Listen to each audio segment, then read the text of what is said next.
Hello बच्चों, welcome to Green Science classes.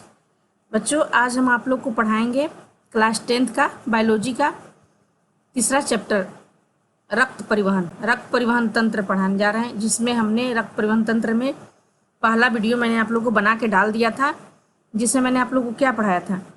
रक्त परिवहन तंत्र में मैंने आप लोग को बता दिया था धमनी क्या है, सीरा क्या है, रक्त के बारे में बता दिया था, और हमने बताया था मनुष्य के हृदय की आंतरिक संरचना के बारे में हम आप लोग को बता दिए थे। अब हम आज आप लोग को बताएंगे इस वीडियो में कि मानव हृदय की संरचना तो बता दिए कि उसकी क्रिया विधि होती है, कैसे कार्य करता है, कौन मानव हृदय, मनुष्य का हृदय क्रिया विधि क्या है, कैसे कार्य करता है।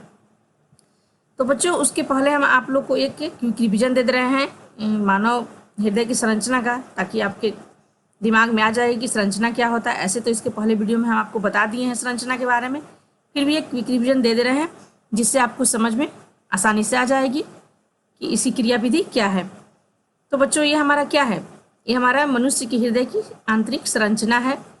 आप सब लोग इसको हम पढ़ा दिए हैं, आप लोग जानते भी हैं कि हमारा मनुष्य का जो ये हृदय होता है कैसा होता है, एक पंप की तरह कार्य करता है।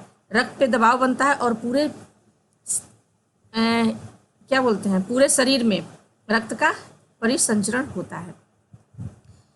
तो बच्चों, ये हमारा मनुष्य का जो हार्ट होता है ये 4 चैम्बर का होता है। कितने चैम्बर का बना होता है?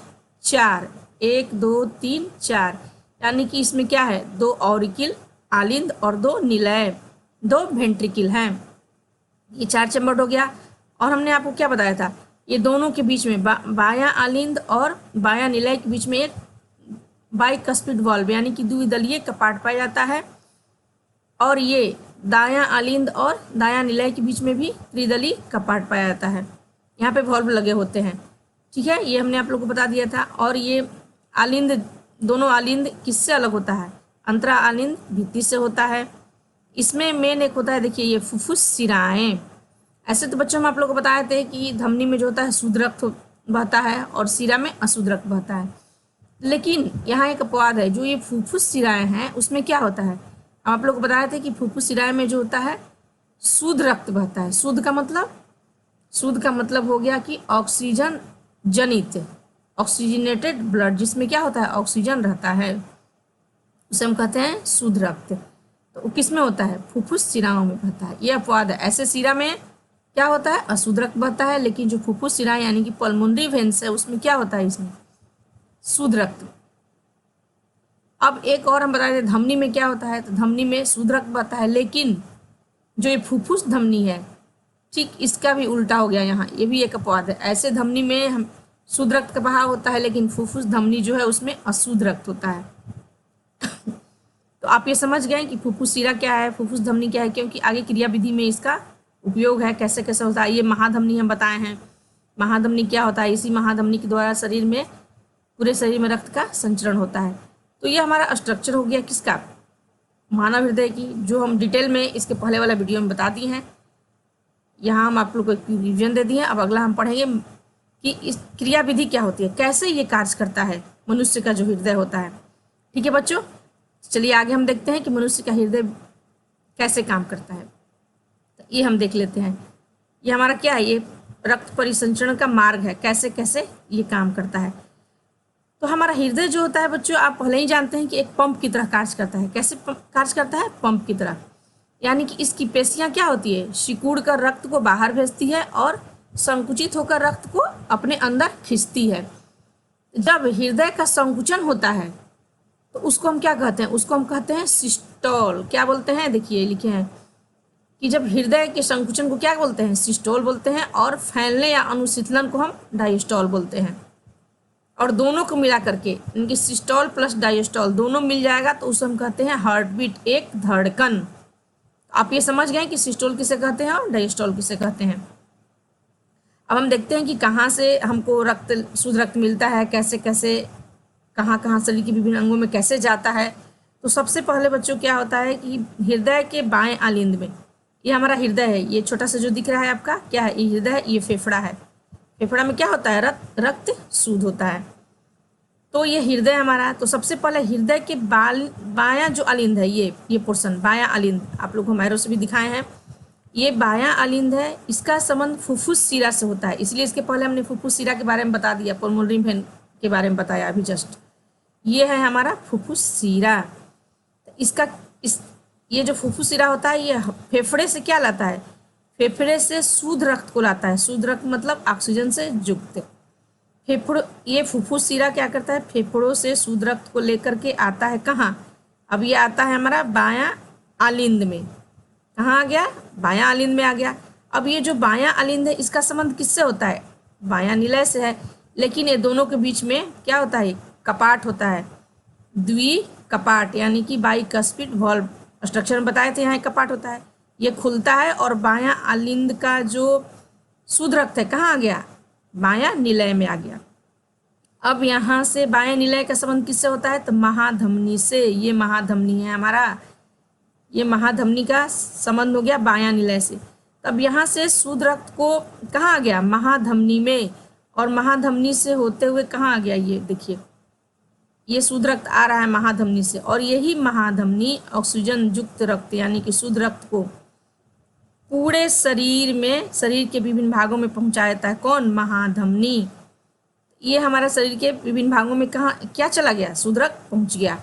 अब फिर से शरीर के विभिन्न अंगों से अशुद्ध रक्त को, उसको भी शुद्ध करना होगा जो अशुद्ध रक्त है, अशुद्ध रक्त को कौन ले आता है? फिर महाशिरा। कहाँ ले आता है? महाशिरा के द्वारा ये दाएं आलिंद में आ जाता है। हमारा दायां आलिंद ये है, यहाँ आ गया। अशुद्ध रक्त कहाँ आ गया? महाशिरा के द्वारा। शरीर के विभिन्न अंगों से हमारा अशुद्ध रक्त महाशिरा के द्वारा दायां आलिंद में आ गया। फिर दायां आलिंद और दायां आलिंद और दायां निलय के बीच में क्या होता है? यहाँ एक ट्राइकस्पिड वॉल्व यानी कि त्रिदलीय कपाट होता है, और ये कपाट खुलता है और फिर दायां आलिंद का अशुद्ध रक्त कहाँ जाता है? दायां निलय में आ जाता है। अब इस दायां निलय का संबंध किससे होता है? तो फुफ्फुस धमनी से। फुफ्फुस धमनी है ये, याद रखिएगा। फुफ्फुस धमनी में अशुद्ध रक्त होता है, ऐसे धमनियों में शुद्ध रक्त, लेकिन फुफ्फुस धमनी में पल्मोनरी आर्टरीज में क्या होता है? अशुद्ध रक्त। यहाँ अशुद्ध रक्त आया है, अभी महाशिरा के द्वारा यहाँ अशुद्ध रक्त आ गया है। अब ये अशुद्ध रक्त कहाँ जाएगा?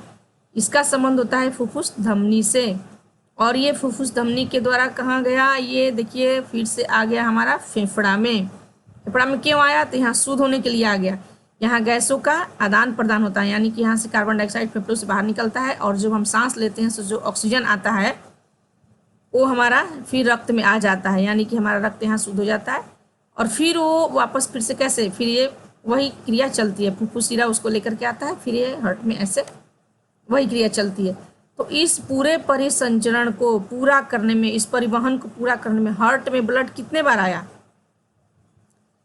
रक्त को हृदय से 2 बार गुजरना पड़ा। एक बार तो ये ऐसे लेके आया शुद्ध रक्त, आप देखें, फिर अशुद्ध रक्त फिर गया इसमें हार्ट में, फिर यहाँ ऊपर गया, यानी कि 2 बार क्या हुआ?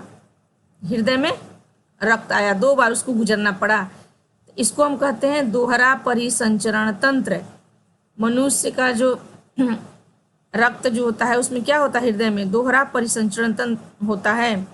इसको याद रखिएगा, ये हमेशा पूछता है, ऑब्जेक्टिव में भी आता है, कंपटीशन के व्यू से। परिसंचरण मनुष्य में कैसा होता है? परिसंचरण तंत्र, दोहरा परिसंचरण तंत्र होता है। अब कुछ इसमें और है क्वेश्चन है, कुछ कभी कभी पूछता है, वो आप लोग को हम बता देते हैं।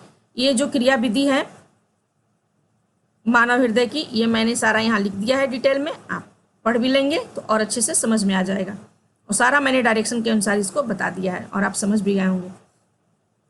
बच्चों अब हम आप लोग को बता देते हैं कि कुछ कुछ कभी कभी पूछता है कि मछली में कितने कोष्ठक होते हैं। मछली का जो हार्ट होता है कितने चैम्बर का बना होता है? तो मछली का जो हृदय होता है वो 2 चैम्बर का बना होता है। और आगे हम आप लोग को दिखा देते हैं, लिख भी दिए हैं हम यहाँ कि मछली का जो चैम्बर होता है 2 कोष्ठक का बना होता है। मेढक और सरीसृपों में त्रिकोष्ठीय होता है, यानी कि 3 कोष्ठ का बना होता है, और मनुष्य का 4 चैम्बर का बना होता है, 4 मिश्म का बना होता है। तो ये ऑब्जेक्टिव में पूछता है। अब बच्चों एक चीज़ है कि जब हमारा धड़कन जो होता है हृदय का, तो आराम की अवस्था में किसी भी स्वस्थ मनुष्य का कितना होता है? पंप करने की गति 70 बार होता है। लेकिन जब दौड़ते हैं या व्यायाम करते समय वही बढ़कर क्या होता है 150 तक पहुंच जाता है। आप महसूस भी करते होंगे, आपका हार्ट बीट क्या होता है, धड़कन बहुत तेज तेज चलने लगता है। तो उस समय दौड़ते समय या व्यायाम करते समय 150 तक पहुंच सकती है। और ऐसे सामान्य क्या होता है 70 बार। इसको भी आप याद रखेंगे। ठीक है बच्चों, एक चीज़ और आप लोग को बताते हैं, रक्तदाब के बारे में बताते हैं। रक्तचाप क्या है, इस चैप्टर में पढ़ना है आप लोग को, रक्तचाप क्या होता है। तो रक्तचाप आप तो जानते हैं कि हमारा हृदय जो होता है केंद्रीय अंग पंप है, और इसका जो रक्त होता है, रक्त पे जब दबाव बनता है तो उसका संचरण क्या होता है, परिसंचरण पूरे शरीर में होता है। तो सिराओं से ज़्यादा धमनियों में रक्त का दबाव बनता है। तो कैसे बनता है, देखिए, ये रक्त का दाब या रक्त हृदय के संकुचन और अनुशीतलन से उत्पन्न होता है। रक्तचाप जो होता है हृदय के संकुचन और अनुशीतलन यानी कि सिस्टोल और डायस्टोल से उत्पन्न होता है। तो जब संकुचन के समय उत्पन्न होते वाले दाब को, जब संकुचन के समय जो दाब उत्पन्न होगा रक्त में, वो कितना होता है 120 mm ऊंचे पारे स्तंभ के बराबर होता है। उसे हम कहते हैं सिस्टोलिक प्रेशर। जब आप ब्लड प्रेशर देखते हैं या किसी का ब्लड प्रेशर नापते हैं तो क्या होता है, एक ऊपर में जो आता है वो होता है सिस्टोलिक प्रेशर 120 mm देखते हैं कि सामान्य क्या होता है, सामान्य स्वस्थ मनुष्य का 120 mm। और अनुशीतलन के समय जब निलय में आलिंद का रक्त पहुंच रहा होता है, यानी कि जब डायस्टोल होता है, सिस्टोल के समय क्या हुआ 120 होना चाहिए, और डायस्टोल के समय अनुशीतलन के समय हमारा रक्त का दबाव कितना होना चाहिए 80 mm पारा होना चाहिए। इस तरह से एक स्वस्थ मनुष्य का क्या होता है, ब्लड प्रेशर जब हम चेक करेंगे तो 120/80 रक्तचाप होता है, ब्लड प्रेशर होता है। तो उसमें हमारा सिस्टोल जो होता है 120 और डायस्टोल होता है 80। तो इसको नापने के लिए जिस यंत्र को, रक्तदाब को नापने के लिए जिस यंत्र का हम उपयोग करते हैं उसे कहते हैं स्फिग्मोमैनोमीटर। इसको भी याद रखेंगे आप। ठीक है बच्चों, ये हमारा हो गया रक्तदाब हो गया, यानी कि हमारा ये ब्लड प्रेशर कैसे होता है, क्या होता है। अब होता है कि जब ब्लड प्रेशर, कभी कभी आप सुनते हो कि उसको हार्ट अटैक आ गया, यानी कि हाइपरटेंशन 120 से जब ज़्यादा हो जाता है ये पारा, तो क्या बोलते हैं उसको हम हाइपरटेंशन, यानी कि उच्च रक्तचाप बोलते हैं। और ये इसके कारण क्या होता है, कभी कभी हमारे ये मस्तिष्क में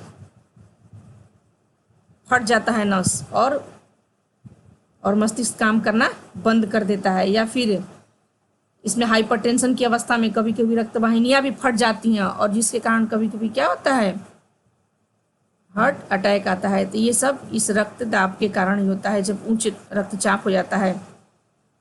तो आप लोग ये सब समझ गए कि कैसे हमारा हृदय काम करता है, ब्लड प्रेशर क्या है, उसको किस यंत्र से मापते हैं, उच्च रक्तचाप से क्या हो सकता है। तो ये सारी चीज़ें हमने आपको बता दिया। और हमारा ये तीसरा चैप्टर यानी कि जंतुओं में परिवहन या परिवहन तंत्र, मानव में पौधे में परिवहन तंत्र हम पहले बता दिए थे, उसके बाद जंतुओं में परिवहन बताएं, जिसमें हम आपको मनुष्य के हृदय की संरचना, रक्त, ये सब सारी चीज़ें बता दिए, इसकी कैसी क्रियाविधि है सब बता दिए हम आप लोग को। ये हमारा चैप्टर अब खत्म हो गया, परिवहन तंत्र। अब इसका PDF भी हम साथ में डाल देंगे। तो बच्चों आप सब तैयार कर लीजिएगा नोट्स भी। और अगला हम अब चैप्टर शुरू करेंगे उत्सर्जन। ठीक है बच्चों, ओके, थैंक यू।